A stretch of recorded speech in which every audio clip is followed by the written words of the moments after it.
One thing that definitely ran in my blood, and I always knew it from day one, was being a pilot. My dad was a pilot also.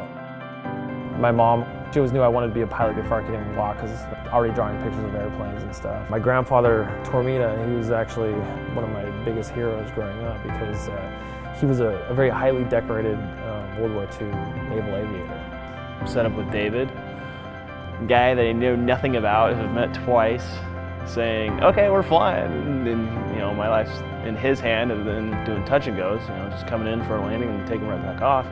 He did one, and then he's like, okay, your turn. I'm like, oh, what?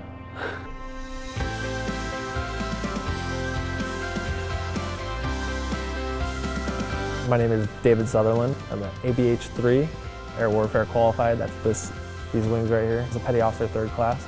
I was an airman during most of my enlistment. I served on board the USS John C. Stennis. I joined when I was 20 years old, got out when I was 24. Now I am a flight instructor. I've been doing that for 2 years now, and I absolutely love my job. Well, let's go with the wonderful full. Gregor Charles Mann II. Everybody calls me Chuck. Hit Benning. First day that they actually counted was 9/11. I got my cross rifles the morning of December 7th, literally 60 years after Pearl Harbor.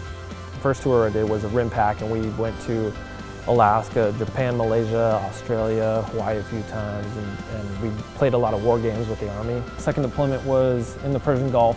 That was when we were really flying a lot of missions. Kind of interesting for sailors in that respect, because you know, you load up these jets, you fuel these jets, you prep them, and you launch them, and they're, you know, full of these ordnance, and they come back and they're empty.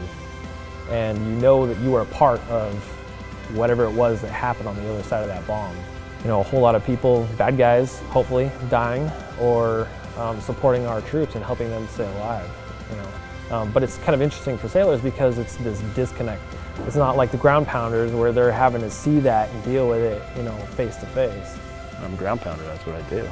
And all over Afghanistan in support of the embedded trainer teams that were down there. A lot of us gunners got, you know, our comps because none of us hesitated when it came time to do our job. It was a full spectrum infantry mission. I mean, we did it all. I think it was almost a month and a half out living on our Strykers in support of this major Marine offensive that they're doing in the Helmand province.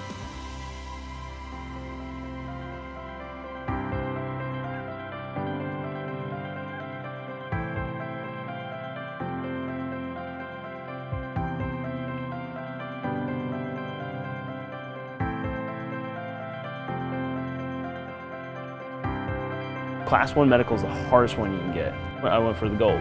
After tons of tests, decided that I had done enough, that I was worthy to get my Class 1 medical. It's just really cool to sort of be a part of that, and to see someone who has these deficiencies in one aspect of their life really work hard and push themselves, and then accomplish something that less than 0.01 of the world's human population will ever achieve. It's just really amazing to see that. So, you know, I've had a couple favorite students, but Chuck's definitely, I'd say, top of that list. Chuck was one of my first students that was assigned to me, and I've had him all the way through to the very bitter end, actually. We've been working together for 2 years now. Teaching someone how to fly from the very first lesson till the time that they solo, which is huge as an instructor. It's kind of like this moment of terror where you're like, you gotta send this kid out by himself. It's kind of like a mama bird shoving a baby bird out of the nest. It's gonna suck once I'm finally actually done with commercial and having to build that in a rush with another instructor. I mean, I want to finish out with you, man. Like, start together. The reason why I joined was to serve my country and to pay honor to what my grandfather did for my dad and my mom, and what my mom and dad did for me. Probably most proud of the Air Warfare Designator, the set of wings, and I still wear them on my uniform, you know, even as a civilian. I'm really proud of that because I worked really hard to get that designator. I spent 2 3/4 of that 4 years at sea, so almost 3 years before at sea. Once it's all over, all you can think about is the sea. Well, you got to find those things, you know. Yeah, you don't get that adrenaline rush anymore, but if you have the control, you can find other ways. Go shooting, go hiking. You stay active and stay strong. You know, I don't think anything's overly hard to you know, overcome.